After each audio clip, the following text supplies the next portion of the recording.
Well, as I always do on Monday, I reflect what took place the last week, what took place the last few days, what's coming up in the immediate future. And I like to field a lot of questions. Now, later in Monday, usually if we put the videos out on Monday, but we put them out on Sunday last night, there seems to be a common theme. A lot of people asking what's next for the Crantini. Is there other races or is it the field? So first off, I wanted to get a feel for exactly what took place. We saw a bad trip, but quite frankly, he ended up in a second over position. The earplug's out in the last turn. Is he tired? Is he just not good enough? Or is there something going on? Now, we did scope him after. There was a fair amount of mucus. You know, keep in mind, for those of you that were in Ontario, and I need to preface this by saying everybody went through the same thing. Every horse is different, but everybody went through the same thing. If you went through the card from Saturday night, you would probably find some similar results. You know, you won't see any 10 holes 3 wide in the first turn and end up parked, but that's the hand we were dealt. That's the hand we played. But there was some mucus found with Crantini, more than enough to say, did this cause what we would consider a lackluster performance? And somebody said, well, he did run the week before also. Hold on. He may have made a break the week before. I think we are all in agreement that he made their break the week before because of the rail, because of the circumstances. The horse behind him, the horse beside him, going up to the rail. The worst place in the world to leave for a fractious trotter is the rail at Mohawk. No two ways about it. So, and furthermore to that, he tried his last 3 quarters in 123 and 3 afterwards. So there was no power outage the week before. And the break was not caused by him being tired or worn out. The break was caused because that's who he is. So what we're left with is the same scenario I told you guys with Carter, Michael Dio, even Spitfire, and Crantini. We are going to, in the case of Carter, Michael Dio, and Spitfire, they're schooling tomorrow. If they school good, which I assume they will prep within the next week or so. They'll have a 2-year-old race. Hopefully we can get a 2-year-old race here for them at Mohawk in the next week or so, and we'll race them and assess them afterwards. If they feel sharp and ready to compete at a top level coming into the Breeders' Crown eliminations here at Mohawk, then that's exactly what we plan on doing. Other side of that coin is if they do not, they're all done for the season. They'll go out to the field. I'm not going to race a horse that is not ready to do some damage, especially on that type of stage. We're not going to race a horse in that race unless they're ready to go. I fully expect Crantini will bounce back well for Megan in a prep race. She'll either race him at the Meadowlands or Philadelphia or wherever they can get a race for him. And then, again, assess what does Crantini look like right now, and is he going to be fit enough for the Breeders' Crown? Now, I will tell you this as an insider, because he's our horse and this is our group. I did talk quite frankly to Scotty after the race and said, listen, you are going to drive Crantini in the Breeders' Crown or he is not racing in the Breeders' Crown. And it's not that, here's the thing with Crantini, is that you have to know the horse at all times when you're sitting, and that's not to say that Yannick did anything wrong, certainly not, but Scotty knows the horse well also. So I would feel much more comfortable if Scotty was driving the horse in the Breeders' Crown elimination and hopefully subsequently the final. To do that, I would like to see him back, right? And I know that he doesn't want to rush his healing, nor should he, but I think if and again, I'm not a doctor, but I think he knows it too. Scotty will hopefully be back for that time frame. So a prep race for Crantini, in the Breeders' Crown elimination, hopefully final. That is what he has left. Nothing more. So his prep race and the schooler and prep race for these horses here are vitally important because they will dictate what comes next. And that's where we're at with Spitfire, Carter, Michael Dio, and Crantini. And make no mistake, there might be some people that say Spitfire. Spitfire overseas winning 55 his first lifetime start, and has been in the hunt all year against those good horses. In fact, the night that I made a break with Crantini, he was second that night in the Sire Stakes race, closing on the end of it. So don't discount that horse. A very nice colt. As far as the sale goes yesterday, no, I didn't attend the sale. I looked through the catalog, and when I'm talking to all of you, our clients, about horses, prospective horses, I have a fairly good feel of what we need, what we're looking for, and what we're going to go after. Whether it be at Lexington or the Ohio sale that just went by, or any of the sales coming up. If there are horses in there, we are going to pursue them. If they're horses that we want, and I just didn't see a whole lot at the Winback sale. It's not to say there wasn't nice horses there, but as we head into Lexington, this is our big sale. This is the sale for the stable. This is us for now. We still have Sealster, we still have Harrisburg, but when you talk about the major sales for the stable.ca in any given year, Ohio Select sale for sure, Lexington and Harrisburg. Now I only omit the London Select sale because I believe most of what we're looking for can also be found in other places.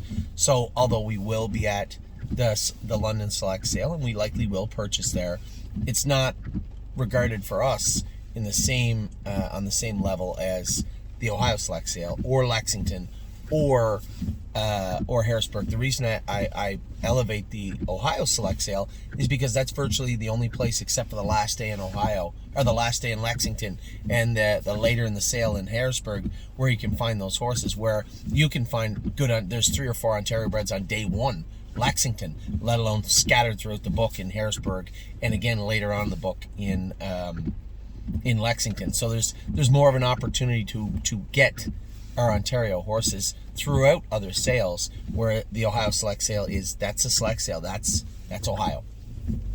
So as we approach the sale, I'm going to be talking to many of you one-on-one. I'm going to be sending out a lot of videos of what we're trying to do.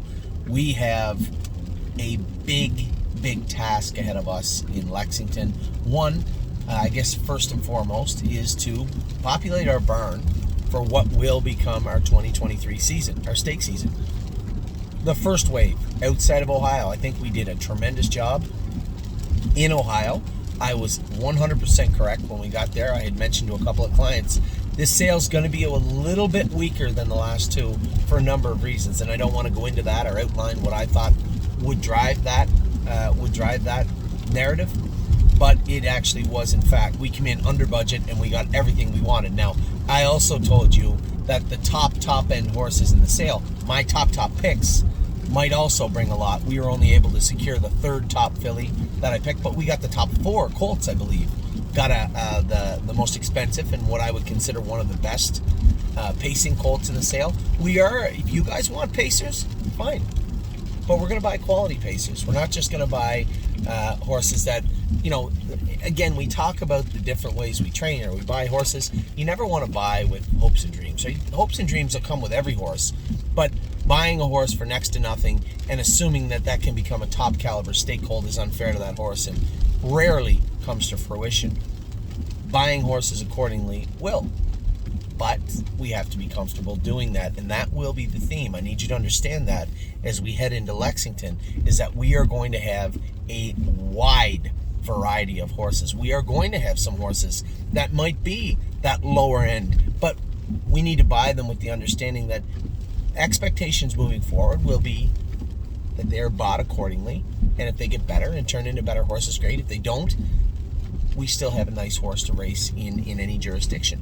So whether that be, keep in mind, before you start thinking, Anthony's only going to buy expensive horses, that is absolutely not the case when you look at last year. Take a look at where our bread was buttered this year. In Ontario, Nothing But a Dreamer was a $21,000 yearling purchase.